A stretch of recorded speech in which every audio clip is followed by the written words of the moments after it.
And welcome to the New Earth Angels podcast. And today, my guest is the beautiful, the amazing, the enigmatic Julie Tara, who is not only a friend, but also somebody that I look up to with great esteem for her.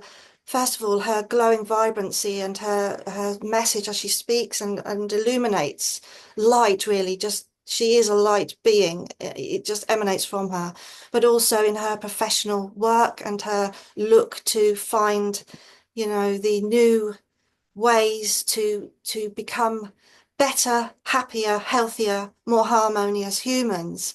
And so she really does fit as this new earth angel category. And I'm so pleased to welcome you to her. Julie, how are you today? Thank you so much. It's such a pleasure to be with you. I'm thrilled. I'm not used to the Facebook Live thing, so it's kind of like, oh wow, how does that go?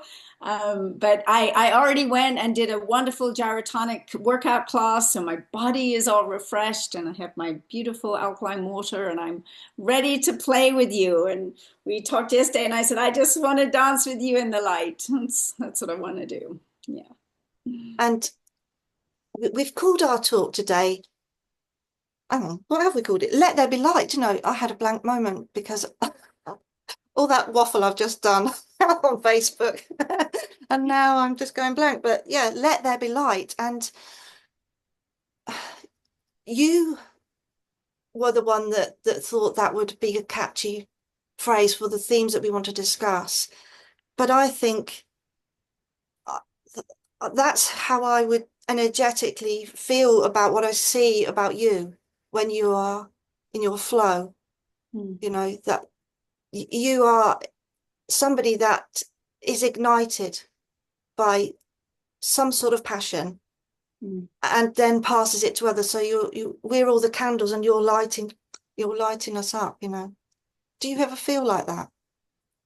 Yes, it's I've always loved the light. I will say from, my very first memories, my very first gift was a little piece. This old man gave me this little piece of a chandelier, and I used to sit and I can remember twisting it and watching the rainbow colors and the light and fascinated and sitting outside. I grew up in Cambridge. I was born in Cambridge in England, and just my eyelashes, if you look at the light, through your eyelashes you get all the sparkly, and I've just been fascinated by light. It's just, I feel like it is just, it is so full of information, of love and goodness and truth. And I want to align with that and assist others if they want to be aligned. But it is let there be light, as was spoken, let's such a famous line. It's not let's force the light or push the light or make the light, or it's an allowing. It's a let there be light. Someone mentioned the other day a relatively new book that I don't think it's that new, but it's called Let Them. And it's about allowing people to be who they are, right? People who they are. And yes, we all change and we morph, and we're shifting right now very much into the Homo luminous state from Homo sapien state of being. But I love this idea of allowing and letting things be, letting other things go. You spoke about this powerful time right now with this partial solar eclipse, and it's connected, conjunct to the South Node at the energetic degree of Virgo, the 29th degree, the last degree, which is called, often the magician or the trouble. It can be challenging degree.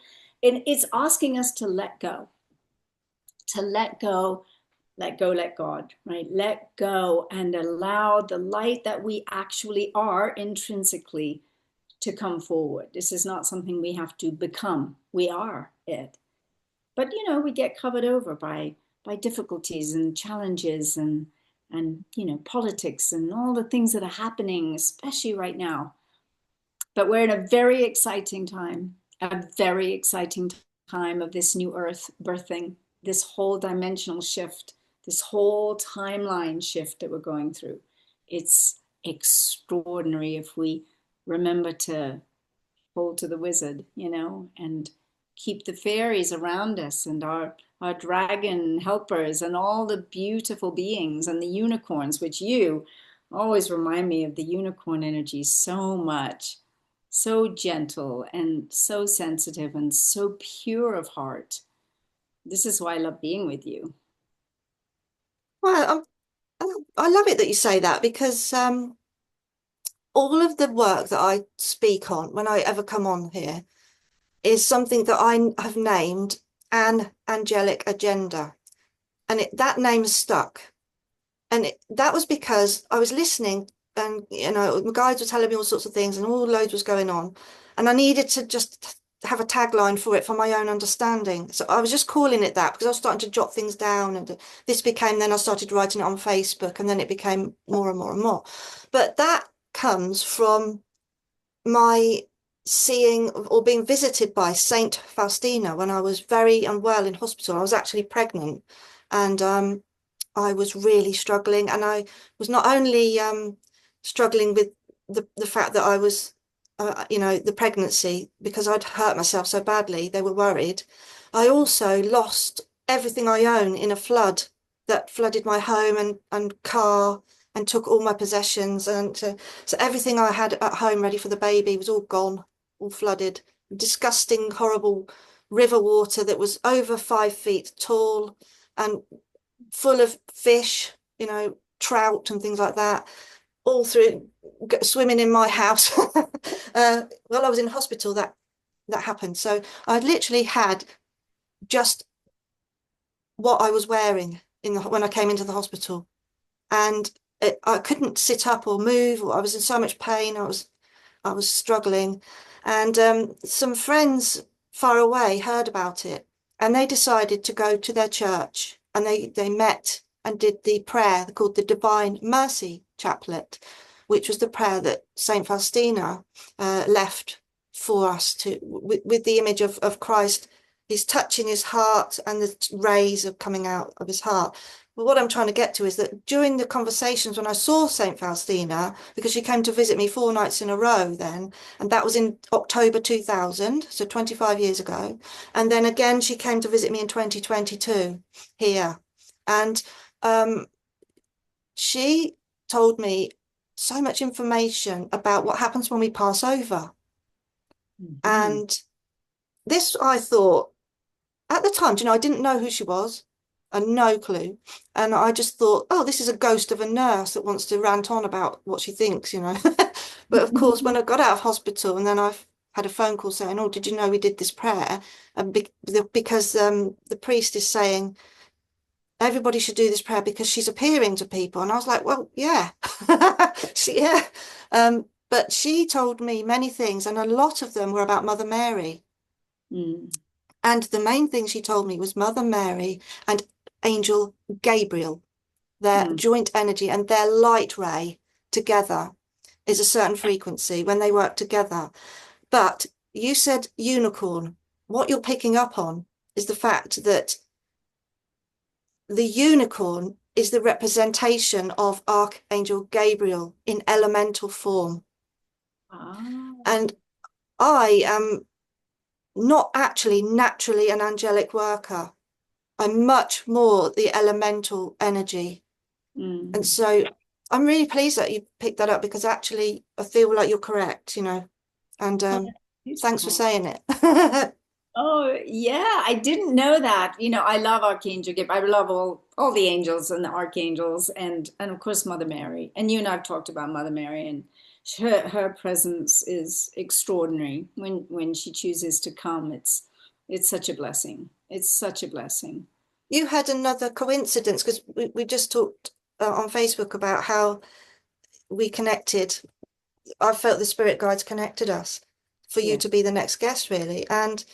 But you had another coincidence with the Mother Mary link. You were talking to someone about her and my message popped up or something like that. So Yes. Right, that's right. It was I think the following day or a couple of days later, I was talking to a friend. We were sitting in a beautiful little garden. It's coffee house and it's so pretty, especially like I said at this time of the year. It's not too hot, it's not too cold, it's just right, like Goldilocks porridge.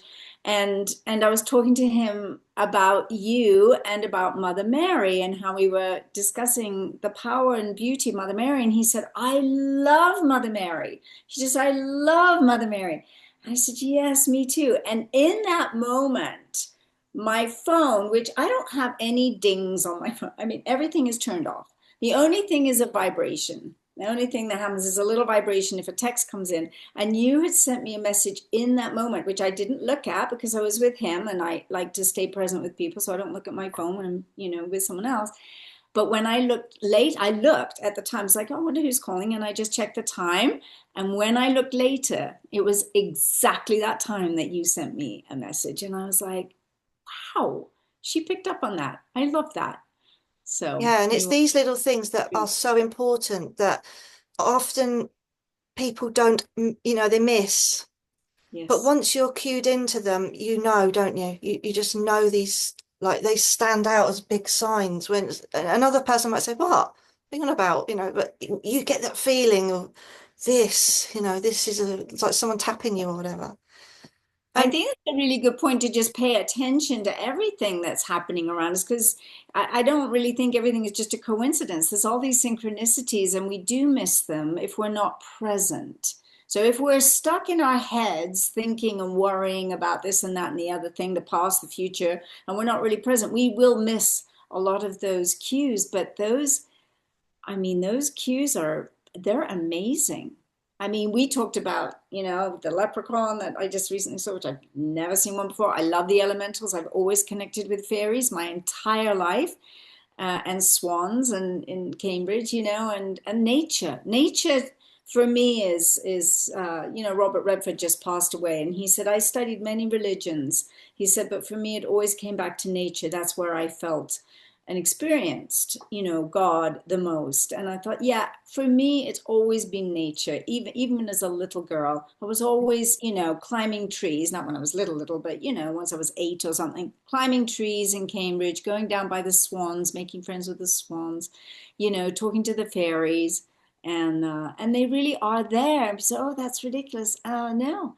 No, I mean, I had someone recently who can see, who has the sight like you, much stronger than I do. And she said, do you know you have a dragon with you? And I said, yes, as a matter of fact, I do. She said, this dragon loves you so much.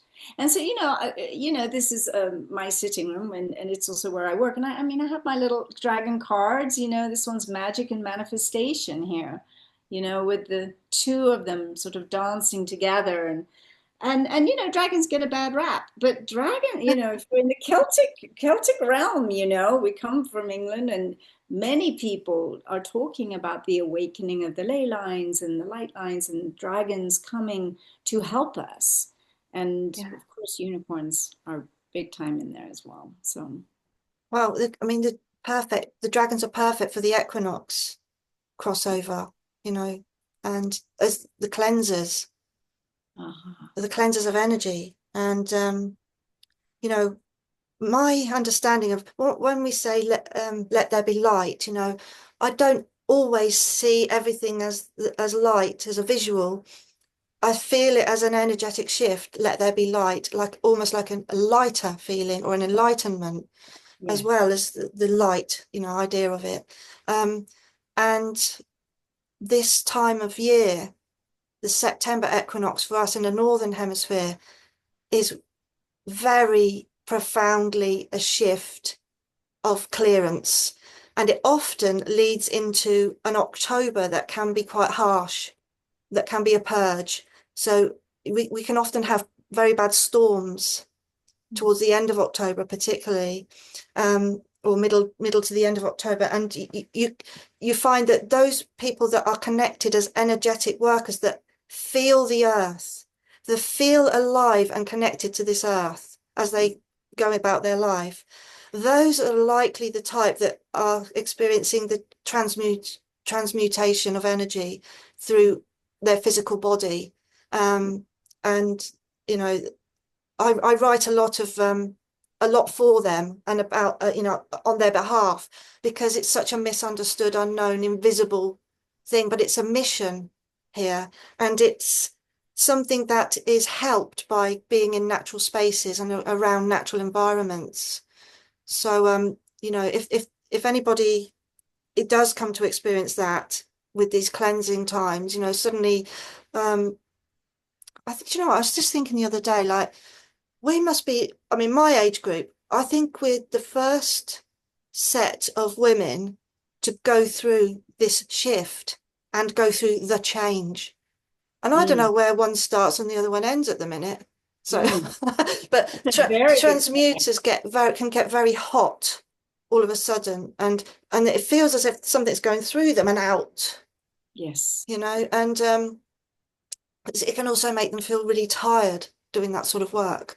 But anyway, so the dragons are really important in helping those types of people, Mm, those who are here, and often those energetics, those people, that sort of soul mission, have either lived in indigenous lives with shamanic beliefs. So they've understood the basics of, and they've lived a life of really understanding and getting to grips with the elements and what they really mean in a spiritual context, yeah. or they have lived in alternative universe planets, or way before this planet came here, and all of that sort of stuff. They're sort of star seeds, if you like.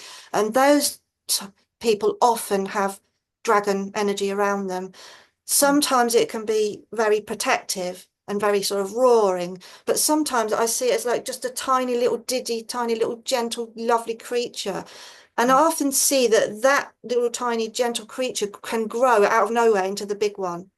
And mm, it's both. And it to me, that's again, that's Mother Mary, the secret of her. Is mm. she so pure, the littlest girl, the most gentle being, and then all of a sudden she'll chase Satan off, and that's really her message that gets missed.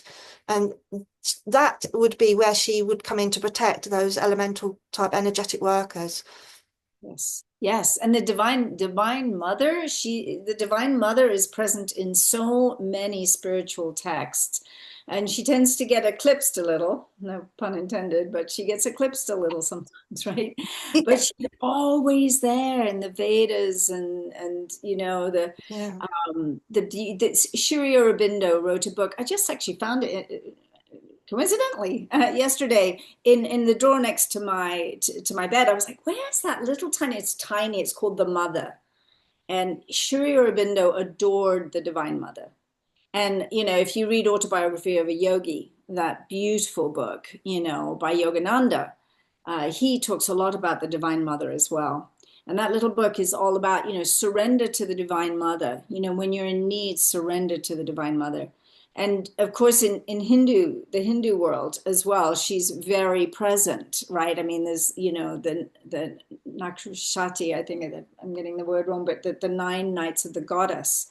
So the goddess energy. I mean, I have Lakshmi right here, who's equivalent to sort of our Venus, Lakshmi. And I'm not Hindu per se, but I love Lakshmi, and she helps us to bring forward our gifts and is also a blessing, rather like Jupiter in astrology, she's Yeah. and Venus too, especially when they're together. It's huge double blessings. But just, so I think Mother Mary has the Divine Mother has many ways of showing up, and Mother Mary is one of them, and very powerful. And when Mother Mary comes, I always smell roses. Therefore, she come. I'm going to smell roses. Do you notice that? Yep. It's like roses show. I'm not. I like. Actually, I have roses here. I have yellow roses for my birthday, but Even most. better. Isn't that amazing? I'm looking at them. Oh my gosh, I should show you. But then if I rock the boat, maybe it's not a good thing. But anyway, trust me. There's like 13 gorgeous yellow roses there. 13 that one of my good friends sent me. 13 is the number of the goddess as well. So Mother Mary loves to show up with that fragrance, and she's always very gentle with her message, I think. It's also Mary Magdalene, the 13th disciple. Oh yes, absolutely. Who is a redhead? Of course, always like that about Mary Magdalene. I was like, yeah, good for you. I identify. Yes, and so many people are doing, pilgrimage, in France, particularly England, Scotland, about the Mary Magdalene story as well. So, I mean, I'm thrilled because I feel like originally we used to be a matriarchy, and then we obviously have become very much a patriarchy. And I feel like now is the time for the healthy divine feminine to rise, and this sacred marriage, this hieros gamos, to occur between the sacred masculine and the sacred feminine. together, because it's neither one nor other. We are, in a polarized yin yang, world. We have light and dark, we have hot and cold, we have man and woman, and we have this divine feminine and masculine in us, in all of us. We have that combination going on, and I've always tried to work with. I mean, I work on with myself as much as possible, because I want to be the best version of me I can be on the planet, so that I can be of best service to God and humanity and all of life on this planet at this time. And so I try to work with that sacred marriage within, because as much as, we love the idea of it without, on the outside, it really starts within, to have this grace and balance. Can I just take a moment to say thank you to everybody who's watching? They are actually supporting you, Julie, on here on Facebook live at the minute. So, and also anybody watching on the replay, thank you so much, because I always say that it doesn't matter when you've watched this, we'll feel the energy of it now. Whoever's watching it, wherever they are, it will come to us now. So thank you to everybody for being here. And one of the things that Julie and I were sort of saying is that the internet social media scene seems to be trying to focus us on a lot of darkness, and we wanted to come on and be light, remind people to, there doesn't seem to be enough talking about the light, and that was the initial reason for me starting doing these talks. And Julie was one of my first guests back in 2020 when we went through the darkness in 2020. I thought, oh, this needs some light spreading out, and you were there then. So maybe there's some sort of cyclic thing going on there, because we're 5 years on now. So this today, the solar eclipse that we're on, and at the equinox of September, is a complete restart for anybody who needs it. And I was just asking my guide about that before, because I need him to clarify things. And so I said, so can I be restart? Can I restart now? And he said, no, it's the energy around. So it's like the environment, it's like a fresh slate. And it's so strange, because I've been observing people, the way they're behaving, and it's a matter of people that are suddenly having these big clear outs and diving into a cupboard that they haven't gone into for months and months, and then chuck, that's a real energetic connection. That's the witchy thing again. That's, when you get those times when you just think, I just need to clean up, and you go mad, and everything seems dirty. Whereas, yesterday it suddenly it's like, no, it's like, no, it won't do till it's absolutely sparkling. That is an energetic worker who's working with the elements. And that's on and off September, very prominent. And it's often when you see those, we have these great big giant clouds come over here, because at this time of year, because I live on an island. I was just standing out on a field, because I live right in the middle, and I was looking out towards where we would be the sea between the rest of England and me. And there is often a strip of cloud, as you'd expect from the evaporation, across. So I can always see where the edge of the island is. But it was massive. It was full. There was no break in it. It was absolutely bursting, with something big. And to me, it's like something's being brought over, something's on the move, something's on the shift, and I love those signs. I don't love when I'm knocked out, feeling terrible and feeling really fatigued and achy, and everything's like flared up, because it's all too much for me. That's a purge more. But the September time I always find very invigorating, and makes me want to walk around more and get out more and enjoy the fresh air. How do you manage with the change of seasons where you are? Well, I love it. I love all the changes of seasons. This is my favorite change of seasons. It just, for me, it's really thrilling, and it's a wonder. And I feel like if we can hold and keep our awe and our wonder about just the fact that the sun comes up in the morning, and we can sit there and enjoy that sunrise, it's remarkable to me. And I have a little apple tree in the back of my home. I can see it right now. And I don't think I told you this, but I have the funniest experience with the apple tree. So I love this apple tree. And when I moved into this house, the gentleman said, you can stop the tree from blossoming if you want, because then you won't get all the animals, because I live on open space, which means basically countryside. So I have deer and coyotes and raccoons and I feel like Snow White most of the time. So I was like, I can't put something on this tree to stop it from doing its thing. It's like just like us. You don't want to put a kibosh on anyone blossoming in their life, right? So I was like, I'm letting the tree do the tree's thing. So last year it had a lot of apples, and I had all my friends come over and we had a sort of apple picking party. This year there were a few less apples, which was fine because it'll go through every other year, a lesser and then a fuller amount, a harvest. And I was like, the other day I went out and I was like, oh my gosh, they're perfect. They're perfect. I just touched them and they fell into my hand. Perfect, beautiful, bright green apples. I was so excited. I brought two of them in. I ate one. It was like so delicious because it's getting cooler now in the evenings, right, in the night. So that pushes that sweetness into the apple. And so I was like, perfect. I'm going to have my grandchildren come over. We're going to have an apple picking party. The next day, I went out and I'm like, I had little bird, bird feeders out there, and I fill them every day. And I went out and I was like, where are the apples? The apples were gone. I was like, wait a minute. There were apples way up in the high part. It's still a little tree, but at the top of the tree, I walked all the way around, not a single apple on the tree.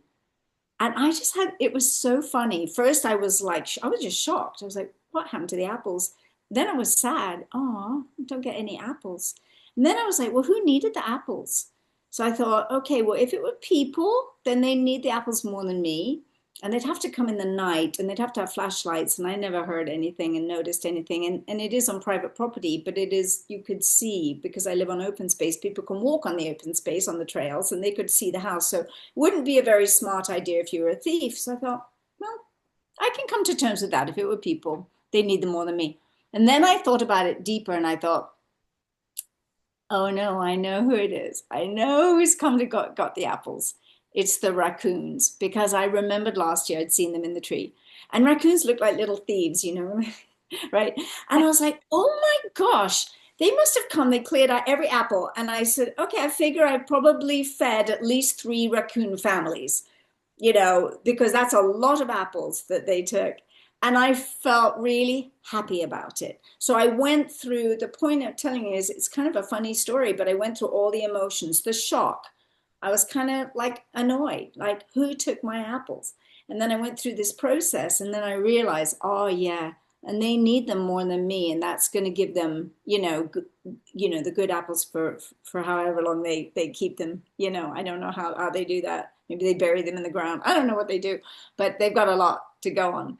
And then that made me happy. And I was like, yep, Snow White, here we go again. Even though I'm not a Snow White, obviously with red hair. I am definitely not Snow White with her dark hair and her very pale skin. And I'm very freckly. And yeah. Well, when I was a child, my favourite book was called Snow White and Rose Red. Oh, yes. Rose Red. Yes. And I was just remembering to say to you that the Mother Mary link with the rose is the highest frequency of flower on the planet. If you look at beauty products, rose is always really expensive. If you get aromatherapy, Rose Otto, a tiny little bottle can cost a big, like a few groceries. But the rose frequency is Mother Mary. That's what it is. So if you use rose products, you are calling her energy around you. It is a good way of stepping into her higher compassion, for example, higher empathy, higher vision of the heart, that sort of thing. But it also is a protector, because like I said, Mother Mary is not only this gentle, kind little girl that's so sweet, she's also this huge protection that nothing else can compare to on the planet in terms of energy. And so the rose actually is hated by the dark energetic beings. To them, that's the worst smell. They can't stand it because it scares them so much, because it's anything about just the whiff of her cloak passing them by, they're gone. Yes. And she Yes. is the light that dispels that darkness. So I just Yeah. wanted to add that in. But I love that. yeah, and also I have spoken before about the yellow rose a lot, about I think, no, it wasn't last year, year before. I was given a vision of the whole planet and the yellow rose growing through it and out into the cosmos, and the sort of roots going through and out the other side, as a vision of the new earth vibrancy. I love that. So Absolutely. somebody giving you yellow roses is is psychologically their perception of your vibrancy, of what you're giving. They're showing you this, they're mirroring it to you, and they're trying to give it back in some way. Oh, So that's beautiful. Yeah, yeah. I know I was transfixed by them, and they're kind of yellow gold. They're just extraordinary. And I was thinking, I mean, I love what you're talking about, because the power that Mother Mary has, and Jesus, and all, and Babaji, and many others, we could list many other great beings, ascended masters. They have such a huge power. But the power, and I was thinking about this morning when I woke up, actually, that Plato had the three key values or virtues that he considered were truth, beauty, and goodness. Truth, beauty, and goodness.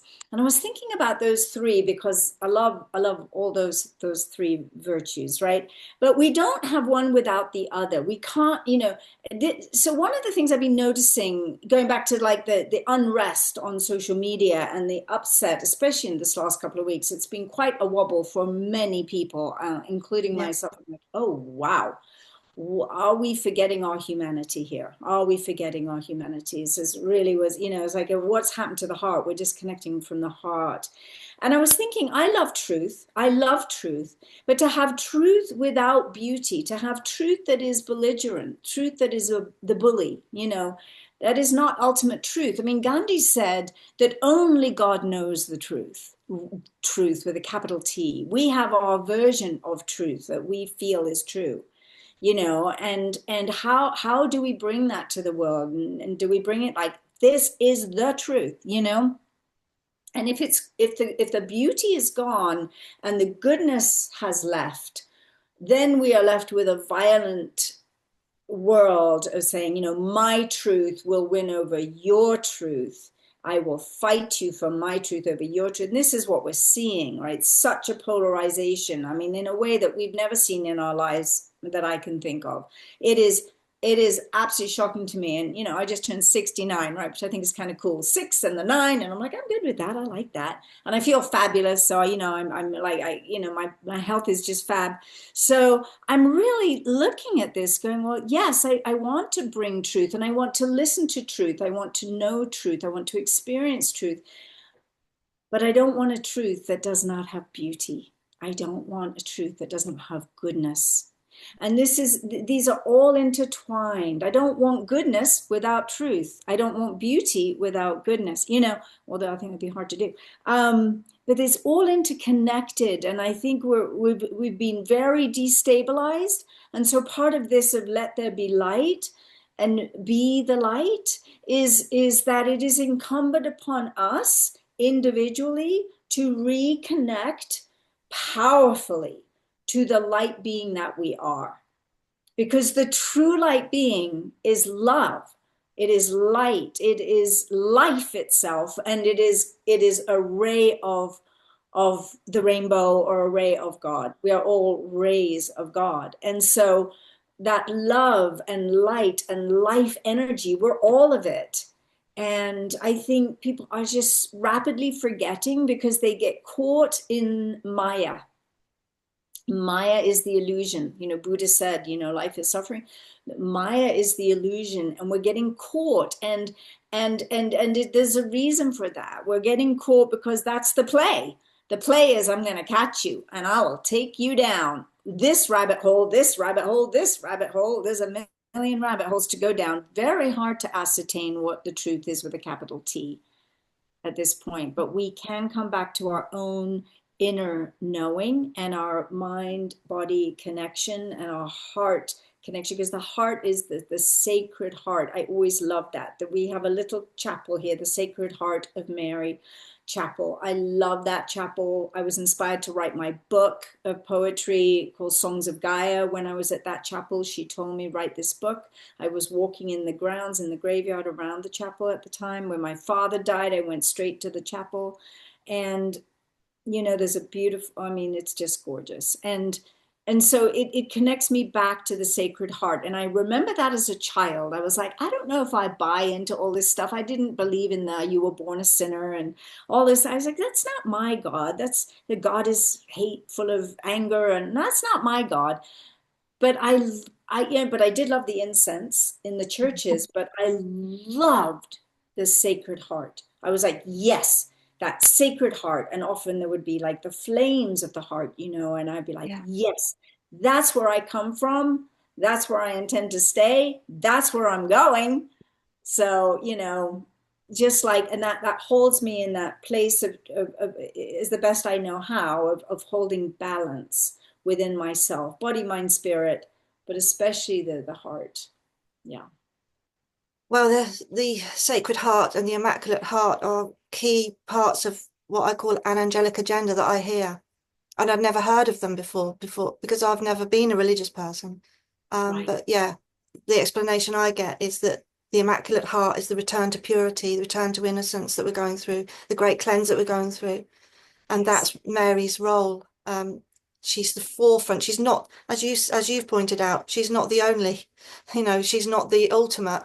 She is like the new front for it, if you like, the new for the mother.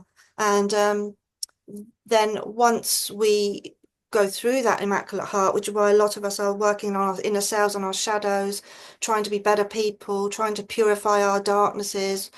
People are going through trauma therapy, all this sort of thing, trying to clear, realizing that they could clear energy somatically through that from their body, all this sort of stuff. It's all the work of the movement through that Immaculate Heart. And then once we all pass through the Immaculate Heart, then we'll be working on the Sacred Heart, which is the higher towards the ascension. And I don't know why, but your mirror behind you is reminding me of the suns and the many dimensions of it. So, it's all to do with passing through the source, if you like, which Yeah. on this planet we take that to be the sun. Yeah. Your passion is really, I mean, would you call yourself a light worker? Do you think that phrase is outdated now? But your passion is coming from a high frequency, isn't it? I mean, that's how it seems to me. Um,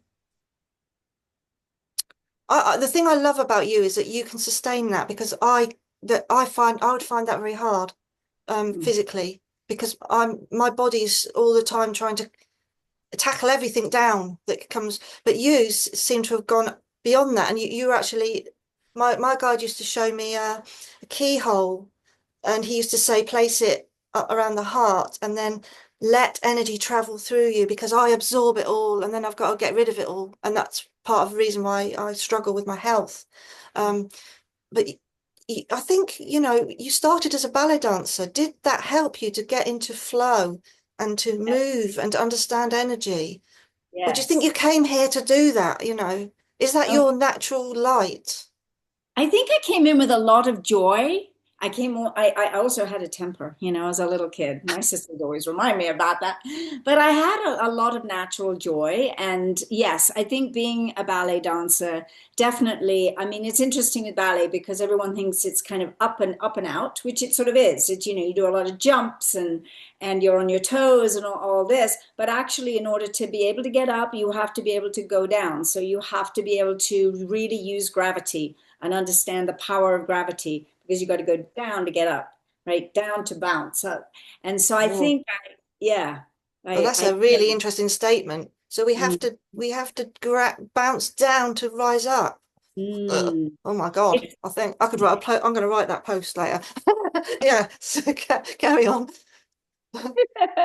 Well, I Mhm. think, I think a lot of us that are spiritually inclined, we've studied and seen that people, went into the sort of the Himalayas to go and become a monk or whatever and sit and meditation in lotus position and forever. And I just always felt like, no, it's not my way. My way is to be active in the world and to assist people to come back to that template of the light and the joy. And so when I was dancing with the Royal Ballet and then Dutch National Ballet, and I started at 3, started very young. And I asked one day, just in my heart, because my mother suffered tremendously and was on a lot of drugs and mental hospitals, and that's, a big part of what I saw as a child. And it broke my heart because I first loved her and love her still. She came on my birthday, which was very nice, from the heavens, and sang to me, which is lovely. She was a singer. So I saw a lot of suffering. And I remember I was in my Swan Lake costume in Holland, in Dutch National, and I asked this question very openly: why do we suffer so much? And all I heard very clearly the voice say, your life is about healing. And I was like, oh, that's right. Yeah. And I left everything. I mean, Kirsty, ballet was what I knew. I was good at it. I loved it. It was, I didn't like how I was treated all the time because it's not a very nice social mm, more, I don't know. They need some work on that. And I think they're doing that now. But they were kind of mean and stuff. I didn't like that. I didn't like competing with women. So things I didn't like. But I loved the ballet itself. I loved the grace. I loved the joy and the expression to music. But when I heard the voice say, your life's about healing, I was like, yep. And I left everything. I broke my contract with Dutch National Ballet. I was gone within, I think, 2 weeks. Went back to England, started studying healing, and that's where I studied down on Old Street. There was a place, Community Health Foundation, and I wandered in because on the door it said Sufi dancing, and I thought, oh wow, I've never used ballet or dancing as a spiritual path. How interesting! Sufi dancing does that. I'll go in and learn about Sufi dancing. And I was 22, I think, at the time, or something, 21, 22. And I went in and I saw these little children, and this is the reason I'm sharing the story with you. I saw these little children, and they were down in a play group, and it was like a day group, thing, and they were all sort of 2, 3, 4 years old, and these children were full of light. They were full of light, and they were laughing, and they were playing together. And I looked at them, I said, "Oh my gosh, those children are like angels. They're little angels. What is going on here? How are these children so full of light? If I ever have children, I want my children to be full of light, like these children." And so I started inquiring what was going on and started learning that, indeed it was a place where the laws of the universe were taught, macrobiotics, which means big life, was taught, how to eat really well was taught. And I changed my entire life. I changed my entire diet, changed everything, still kept obviously dancing in my own way, but because I'm never going to stop moving. That's why I went this morning to gyrotonics, which a lot of ex dancers do. It's very good for the spine. And I learned about light, and I learned about eating foods that are filled with light and making sure you get the sunlight and making sure you go barefoot on the earth to get grounded with the beauty of our planet and have those wonderful negative ions come up and through us, and really absorb the sunlight and really take in all those photons, right? Because we are made of biophotons. We are biophotonic. We are light beings. Whether we call ourselves light workers, light warriors, light being, we are, all of us are light beings. And if we understand that and start tracking to that, like a tracker who's tracking in the woods, is it, let's track, how do we become more of the homo luminous, the light being that we are? So that has been my passion, my love to help people with that, whether they're physically, not doing well, mentally disarrayed, emotionally, devastated, spiritually lost. That's what I love. That's what I love to do, to just be, hopefully a guide on that journey. So, can I grab you while you're here to ask you about your work, your current work with the light cell activation and Mm. the Is it the rejuvenation work that you do? Yeah, so I've worked with nature's energies for many, many years. For many years, over 30, well, since I started with macrobiotics, because that's a lot to do with the, the laws of the universe, the spirals of the universe, and how it works. And a lot of that application is with diet. But they're not the only application. So then I started working with earth energy frequencies, different frequencies, magnetics and alkaline structured water, full of light, and just different things like this. And for infrared energy, which is light, which we emit, and we can use technologies, biohacking technologies, to reflect far infrared back into the body, which is extremely healing. So then, when you mentioned March of 23, you said you went through a big shift. Well, I also went through a big shift at that time and left the company for various reasons. It was kind of like it feels like the universe is working against you, but it's working with you. It's one of those moments, working through you.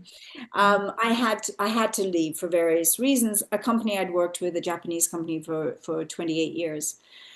So I left and I found this company. So I'm going to just show you here. This is called LifeWave, and this is called X39. And these are patches with light frequencies, different frequencies in them, like music. So this is a little patch. It looks like nothing, right? It looks like absolutely nothing. You peel off the back, and it's non-transdermal, so it doesn't have like anything in it. It's not like a nicotine, and it looks like a Eucharist. That's what I thought and you can put it on the body. You can just pop it on the body, and the moment you pop it on the body, your own light reflects to it and activates it, and it sends a frequency. Because if and I would just love for the whole world this, because this is the future of medicine. The future of medicine is light and sound, and it's so exciting because light informs everything. Light holds all the information that informs every chemical reaction in our bodies. Everything that happens in the cells responds to the light. And so we need to understand, because in modern medicine or allopathic medicine, we look at chemistry. We'll say, we'll change your chemistry and then you'll feel less depressed, or we'll change your chemistry and it'll help your MS, or it'll whatever it is. And it's not that chemistry doesn't work, it has its place. But far more powerful than that is the energy and the light that informs the chemistry of the body. And that's what this does. That's what this does. And so it's absolutely remarkable what this does, and particularly this particular patch, X39, this one, it stimulates a peptide. Several of them stimulate peptides. This peptide is called GHKCU, copper peptide. And this peptide resets like a third of your genes within like 24 hours. Like a third of your, 4,000 plus genes are reset. They're optimized. They're optimized. They're either elevated or they're deregulated down. They're optimized in the body. And what happens when you work with this incredible peptide, which is called the fountain of youth, is it then stimulates our pluripotent master cells. And our master cells are the cells that we had, when we were born. We had many, many, many, many, many, many, many, many millions of them. And they are known by different words: stem cells, master cells, pluripotent cells, and they heal everything in the body. And so when we stimulate this peptide, then we stimulate those cells. And that is called, interestingly enough, and you will relate to this, the holy grail of healing. It's the holy Ooh. grail of healing. Yes, yes, they will heal everything. Now, as we get older, by the age of 50 or so, we have less and less of these very important cells are active. They become dormant. We still have them, but they're dormant. Like by our 60s, by my decade, which I'm almost at the end of now. How exciting. Can't wait for the 70s. I'm going to figure out my new look for the 70s. I think, it's going to be really fun. But to say that in the 60s, you have about 10% of them are actually active. These master cells that will heal anything and everything in the human body. And so these little patches are stimulating those cells to then heal, and they have a hierarchy of needs. I might say I want to heal my eyesight, which I'm working on right now. And I actually really am. It's getting better and better. These are the much lighter, less strong glasses. So, but the stem cells, the master cells, these pluripotent cells, they might say, well, actually, you might think it's your eyesight that really needs healing, but actually, we need to go to your kidneys first. We need to restore and rejuvenate your kidneys. So it's often called rejuvenative science or regenerative health, regenerative science, because those cells are going to go where they need to go, and there's a hierarchy of needs that we have no control over. But as we give it time, like a month for every decade of our lives, if you give it time, then we can restore and heal everything that is happening in the body, mind, spirit. And I feel like because we're shifting from Homo sapien to Homo luminous, we are shifting more and more to the light being. There couldn't be a more powerful biotech technology to work with than the light. And so that's why I'm doing what I'm doing now with the light. And I love it. I have people all over the world that are using this. They're getting results like, it's gobsmacking. It's amazing, the results we're seeing. Well, everybody watching this, hands up, who else hit the floor when Julie announced she's 69? Because that's just, I mean, what? What are you, what's your secret? Well, we know now, don't we? So, yeah, I mean, that's just Nature is amazing. staying connected to God's laws, to the laws of the universe, the laws that nature is the handprint of Great Spirit, the divine. It really is. So if we follow nature, and we follow light, and we work with sun and light and photons and biophotons in the body, you can't go wrong. And it's safe. These things, what I love is I love working with things that are safe and non-invasive, that are non-chemical, that, and that you can use without any fear. Because I saw what happened with my mother and all those drugs, and she became a pharmaceutical heroin addict. And I saw it happen, and it was very sobering. And my sister went the same route in England, and she can't really take care of herself anymore, and she's only 4 years older than I am. And you Right. wouldn't know. You wouldn't even recognize her as a sister, and it's tragic. That's a tragedy. And I hope to offset the tragedies of our world and help people find the glory. And that makes me want to cry because, it is about the glory. And all goodness we give back, right? We give back to Great Spirit. We give back to the divine. We give back to God. We're here for a short time, and we're given gifts, and we want to use our gifts the best we can. And for me, I love helping people to thrive. I love it. I love it. It just makes me so happy when somebody calls me up and says, oh my gosh, I was on thyroid meds for 40 years and now I'm not because of the light, right? And I'm like, thank you, thank you, thank you for letting me do this mission. It's not even work. It's my purpose. It's my mission. And I feel very blessed. And I'll give it all I got until the day I go. And when I go, I'll be giving it all I got somewhere else. That's for sure. Yeah. So, I mean, a lot of the core of what I talk about is mission, the new earth, working to bring the new earth in, or opening doorways to allow other people to find it, you know. And mission is very personal, and it can change. I remember when I was about 25, I'd be shocked if I knew what I was doing now. I never, I had this idea that I'm going to be doing this. Um, it changes, and like you said, it's one of the, sometimes it can be that it's taken away from you and we have to surrender, as you've said. And then we're shown, walk this way, and it's over here now. And whether that's because we've gone up a dimension or we've gone across a spectrum, I don't know. But mission is something that is key to the group that I call the New Earth Angels, and mission can be something very, very subtle. It doesn't have to be, I announce that I'm doing this. Mission can be the way that you change the atmosphere in a room, or the way that you influence a family member, or the way that you put love into your cooking and feed people.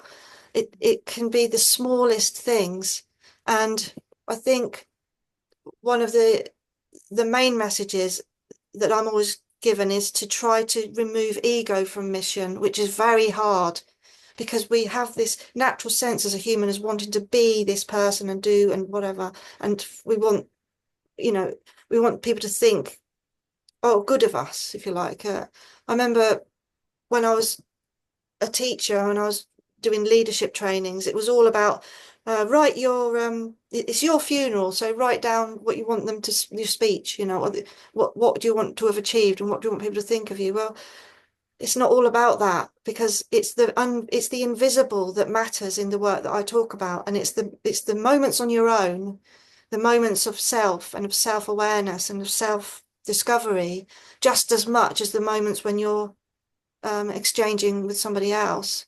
But in terms of mission, do you feel like you've been guided, or do you feel, how do you pick up on your sense of, because I know you use the word passion, you're Mm. passionate about, so passion must be a word that you're using as I found something, how do you sort of know? I feel like passion, is when we feel inspired. And the word inspire means to be really to be filled, with God, as enthusiasm as well. And theos, to be filled with God. And I think when I feel that, I feel, oh, I'm kind of like on it's kind of like the breadcrumbs in the forest, with Hansel and Gretel. It's like the breadcrumbs. I'm like, I've got the breadcrumbs. I'm just drawn into this and that. And I will say that, my very first memory, which I know was very pre-verbal, I don't even know, maybe I was 2 months old or something. I do remember I think I was in a pram outside in the garden in Cambridge, and I remember the sunlight coming through the trees, and I remember the birds singing. I can remember, and I went, oh, like, where am I, kind of thing. And what I knew, Kirsty, really clearly was, oh, it was a clear knowing.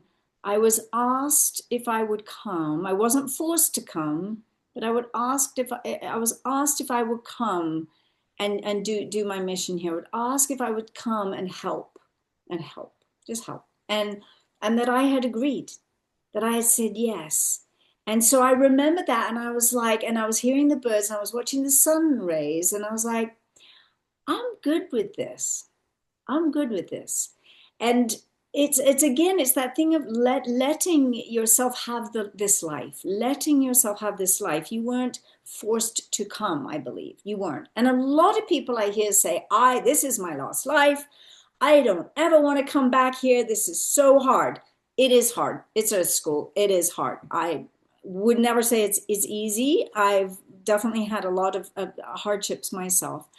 However, to if one is thinking that with the energy of I don't want to be here, we are fighting what is. We are here. Hello, we're here. Welcome. And it's like, let's enjoy the privilege of life, right? Because, oh, I'm 69, and people laugh about it like, oh, you're 69, man, and I'm like, yeah, but it's better than not being here. Although I will be on another mission, I'm sure. I'll be gallivanting around with the angels up there on another 12th dimension or wherever I'll be. But, right now I'm given the privilege to bring whatever I can from the other worlds, the other realms here, and remind people, hopefully in some way, shape, or form, to help remind people just by my being me, that you are you, and you are the same. You are the light, and you can have this access to all these realms, and to the fairies and the unicorns and the rainbows and the leprechauns and the angels, who are very present with us, very present with us. So I feel sad when I hear people say, I don't want to be here, and this is my last life. God damn it, it's my last life. I'm not coming back. And I'm like, you're just in resistance. And I just say, well, I love being here. And yeah, it's hard, and I have hard times too. But I love being here. And you know what? If I'm asked to come back again next time, I will come. I will come willingly, even if it's, I mean, I would hope it wouldn't be harder, but you don't know. But I trust, I have faith, and that was Yeah. that first memory. So I have lived with that first memory all my life. So when it gets really tough, I go, okay, I was asked to come and help, and I said I would come, and I agreed. It's an agreement. It's a bond with God. Uh, I'm, I don't know why it's hard right now. I don't know why I'm suffering right now, but I'm going to work with this. I'm going to work through this. Hopefully, I'll be a better person for this. I'll be the potter on the potter's wheel around this one, you know. And yeah, and yeah, my ego, yeah, I have one. We all have one, but I don't. That is never what leads me in my mission. It just doesn't. It just doesn't really interest me much. My ego doesn't interest me that much. It's there. I'm like, okay, I'll give it something to do. I'll give it work to do, you know, so that it can kind of get out the way so that the spirit can just move. Yeah, I think if I think of that myself, I tend to use that sense of ego to help me communicate. Like I think you're similar, but then when I've finished, I'm just I'm just plain old me, you know. I use it to it's almost like a show. I use it to give some oomph to what I'm saying, if you like. I think that's how it works. But I don't know. I might. It works beautifully the way you do it, Kirsty. I love listening to you on your Facebook lives. I always have. They're like when I see them pop up, which of course you took a break, a hiatus, which is great. But when I have seen them pop up, I'm like, oh, it's Kirsty. What am I doing? I gotta listen. You know, I love it. I love you. You have so much wisdom and so much beauty and so much love. You are just such that. And that's why I love being with you. I really do. And I think you are such a gift to us all. Such a gift. We're blessed to have Oh, you. thank you. Thank you so much for saying that. That's really, really lovely. It's really Well, true. Julie, we have run out of time, but you have been so amazing. I mean, we could have called this a star, something about a star, because you've just shone the whole way through. So you have achieved what we wanted, which was to be the light at a time when there's so much dark being shown. And wouldn't it be nice if more people were influenced by that and you know, remember that if we want our audience to sort of be uplifted, that we have to model that, you know, and be careful what we're putting onto these social platforms, I think. Yeah. Yes. But yeah, you've been perfect, and I'm so pleased that we've had this chance to connect. I honestly feel great from listening to you. I'm really interested in all the talk you did about X39, fascinating. And um, people can contact you, can they, if they want to know more? Yeah, I guess I'll give you a link and you can put it in the chat or however you do that. Yeah, for Yeah, sure. yeah, I'll do My that for you.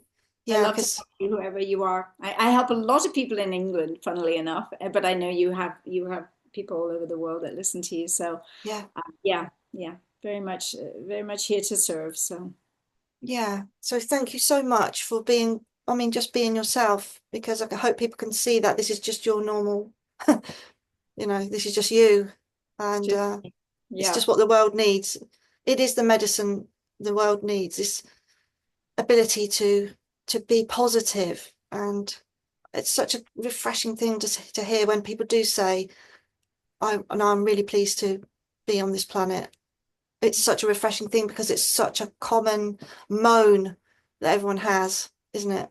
About, yeah, oh, I'm not coming back to here. yeah, Yeah, yes, yes. And yet, you know, we need to go outside and walk and look at the trees and go by the river and you know, listen to the birds and it's just like I mean, what a paradise. We already live in the Garden of mm, Eden. But yeah, it's all about our consciousness and where are we putting our focus and are we holding the line? Are we holding to the truth? Are we remembering who we really are? That is the key. And not get drawn by all those nasty things and the comments and all the horrid stuff that happens, which just makes me cry. You know, I just like did because obviously when people are harsh in those ways, they forgot who they are. We are the sacred heart. We are, you know, the illuminated heart. That is us. yeah, It's where we come from, it's where we're going, and that's where we are right now internally. So let's bring it forward. beautiful. Thank you again. And thank you to everybody who's watched all the way through to the end, whether you've watched on replay, on Facebook, or on Patreon, or on Julie's. YouTube, thank you, all of you, for making a difference and being here, giving your energy, and have a fantastic eclipse and a following 6 months of new beginnings. Happy days. Happy days. Thank you. Bye, Kirsty.